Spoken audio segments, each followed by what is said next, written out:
In lesson 9.4, we learned that side, side, side, side, angle, angle, side, angle, and angle, angle, side all prove that two triangles are congruent.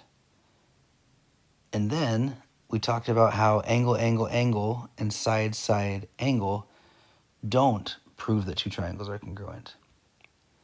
At the end of those notes, we took it one step further and said that even though side-side angle doesn't usually prove congruence, there's a special case of side-side angle that does prove congruence, and that's when the angle is a right angle. In that case, we call it hypotenuse-leg, and that's the fifth way to prove that two triangles are congruent. That's why it said 5 in the video. Notice hypotenuse-leg, you could think of it as side-side angle, side-side angle. But again, that can only prove congruence when it's a right angle, and we call it hypotenuse-leg instead. I'm making this video to answer the question, why does hypotenuse-leg work but not side-side angle in general, right? I'm going to break it into two parts. First, I'm going to show you why hypotenuse-leg works. There's different ways to prove it. I'm going to show you one. And then I'm going to answer the question, why does side-side angle, at least in general, not prove congruence? Like, side-side angle doesn't prove congruence when the triangles are not right triangles. So here is one proof of the hypotenuse-leg theorem, and it relies on the Pythagorean theorem. So remember, the Pythagorean theorem says that the square of the hypotenuse, remember the hypotenuse is the longest side of a right triangle, the square of a hypotenuse is equal to the sum of the squares of the legs. In other words, a squared plus b squared equals c squared. Be careful. If I ask you what the Pythagorean theorem is and you tell me a squared plus b squared equals c squared, you better be ready to explain what a, b, and c represent. But as a result of the Pythagorean theorem, we can find the missing side length as long as we know two of the sides. I could give you both legs and we could find the hypotenuse. I could give you the hypotenuse and one leg and we could find the other leg. Here's an example. We have a right triangle and we know the hypotenuse has a length of 5 and one of the legs has a length of 3. We can use our a squared plus b squared equals c squared as long as we know that 3 is a leg. So I used a for 3. And 5 is the hypotenuse, so it has to be our value for c. Now 3 squared is 9, and 5 squared is 25. We need to find out what b is. So to solve the equation for b, I can start by subtracting 9 from both sides, and I'm left with b squared equals 16. Now, if I removed this equation from the context of this problem, there would be two answers, right? Because 4 squared, 4 times 4 is 16, but the same could be said of negative 4. However, because we're talking about a length of a triangle, our answer needs to be positive. Lengths are positive, so we are safe to say that b is 4 and not negative 4. What if I had two triangles and I told you that they're both right triangles, they both have a hypotenuse with a length of 5, and they both have a leg with a length of 3. Doesn't all the work we just did for the first triangle apply to the second triangle as well? Wouldn't b equal 4 whether I draw the triangle here or whether I draw the triangle here? What I'm trying to get at is that when we have two right triangles with congruent hypotenuses and a pair of congruent legs, we can use the Pythagorean theorem to find the missing side length, and that missing side length is unique. If I use my a squared plus b squared equals c squared for this triangle and do the same thing for this triangle, we are going to find out, just like we did in this example here, that third missing side length is the same. And if that's the case, now I have two triangles, two right triangles, with 3 pairs of congruent side lengths. So, by the side congruence postulate, the 2 triangles have to be congruent. So that's one proof of the hypotenuse-leg theorem. Now let's get into the second part. Why does side angle generally not prove congruence? So our goal is going to be to make 2 triangles that satisfy side angle but are not congruent. In other words, if I tell you to draw a triangle with some fixed angle, say, hey, it's got to be this many degrees, and then one of the sides has to be this long, and then another side has to be, I don't know, this long. If I can draw 2 different triangles that satisfy the angle measurement and 2 side measurements, then that would prove that side angle doesn't show congruence. That's what we're going to do right now. So let's start with the angle, actually. I'm going to fix an angle. What I mean by fix is just make it a specific angle measurement.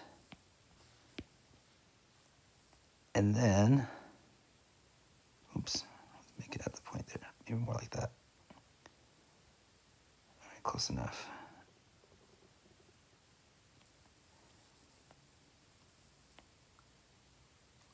I'm going to call this angle A. And whatever that is, I don't know how many degrees it is, but that's our angle. And then I need to fix a side length and another side length and make sure it's not this one and this one, because then it would be side angle side, right? So I'm going to fix this side length right here. I'll call this point B.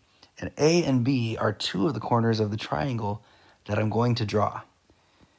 Before I draw my 3rd corner of the triangle, I want to explain that that 3rd corner of the triangle is going to be somewhere on this ray. And the reason it has to be on that ray is because my angle is fixed. If I put it somewhere off of the ray, I'm changing the angle, right? If I put it down here, that's not the angle that we have fixed. Now, in order to find the 3rd point of our triangle, I'm first going to draw a perpendicular line through point B. And when I say perpendicular, I mean that it's a right angle. It's perpendicular to the ray that we drew earlier. And then, let's say we have some fixed length. I want it to be so many, I want the 3rd side length of my triangle to be so many units long. If I can find, one point that's this far away from B so that it has that, well, I should use 2 tick marks, that length that I want. And if I can find another point, so the same distance from B, then I would have 2 different triangles that satisfy side angle but are not congruent. And in order to do that, I need, like I said, 2 different points that are the same distance from the point B. Anytime we're talking about finding different points that are the same distance from another point, circles should come to mind. And that's because a circle is the set of all points that are the same distance from the center, the same distance from a given point. So I'm going to draw a red circle that is centered at point B. And all the points on this red circle are the same distance from B. You can draw your red circle as big or as small as you want to an extent, but for the purposes of this proof, I want you to make sure that your circle crosses the ray that we drew. Okay. So the next thing I'm going to do is I'm going to copy and paste this drawing that I made to show 2 different triangles. For the first triangle, I'm going to choose to make the 3rd point right here where the red circle crosses the ray. And I'm going to call that point C. And I'm going to highlight the triangle we're referring to, triangle ABC. The second triangle, I'm actually going to put the point over here. And I'm going to rename this. let's call this triangle DEF.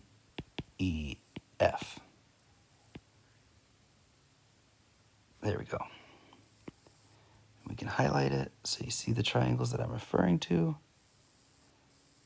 Now, because I literally copied and pasted the drawing, I hope you'll agree with me that angle A is congruent to angle D, and line segment AB is congruent to line segment DE. So we have a matching pair of angles and a matching pair of sides in both of these yellow triangles. What makes this work is we also have another pair of matching sides. We can say that line segment BC is congruent to line segment EF. Can you see why? These two line segments are congruent because they are both a radius of the red circle. So we have just drawn two triangles that satisfy side-side angle, but they are clearly not congruent triangles, right? They're not the same size or same shape. This angle here at C is obtuse, and this one is acute. So we can say that triangle ABC is not congruent to triangle DEF, even though they satisfy side-side angle. Therefore, side-side angle does not prove congruence. Let's explore the process we went through now to see how we were able to come up with two different triangles that satisfy side-side angle but are clearly not congruent. Remember, we started off by setting our angle measure and then setting one of our side lengths. This angle has to be so many degrees, and this side length needs to be so many units long.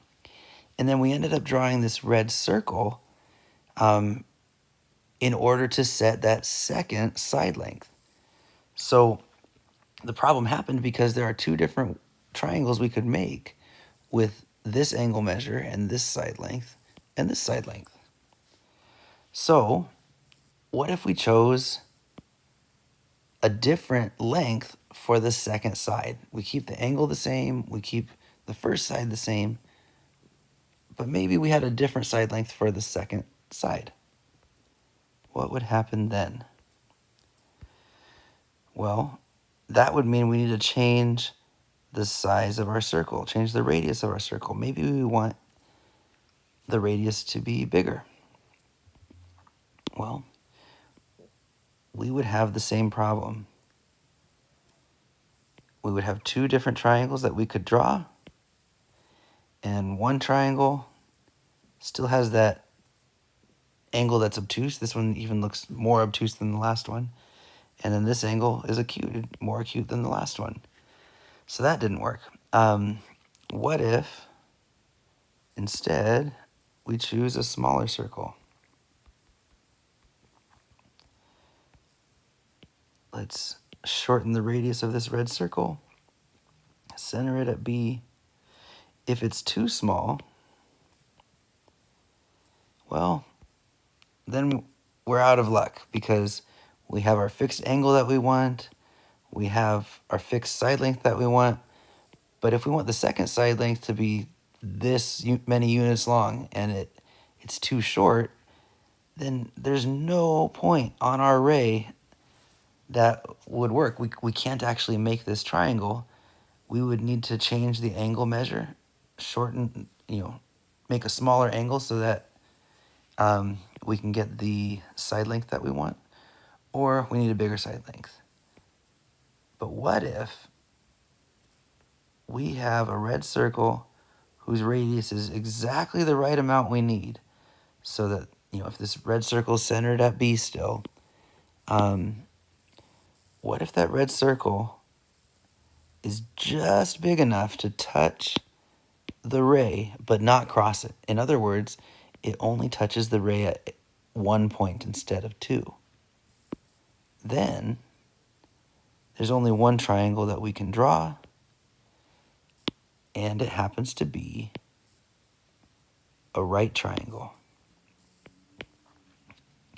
In this case, since there aren't two different options, there's only one triangle that we can draw with this given arc length, this given side length, and this given side length. That's enough.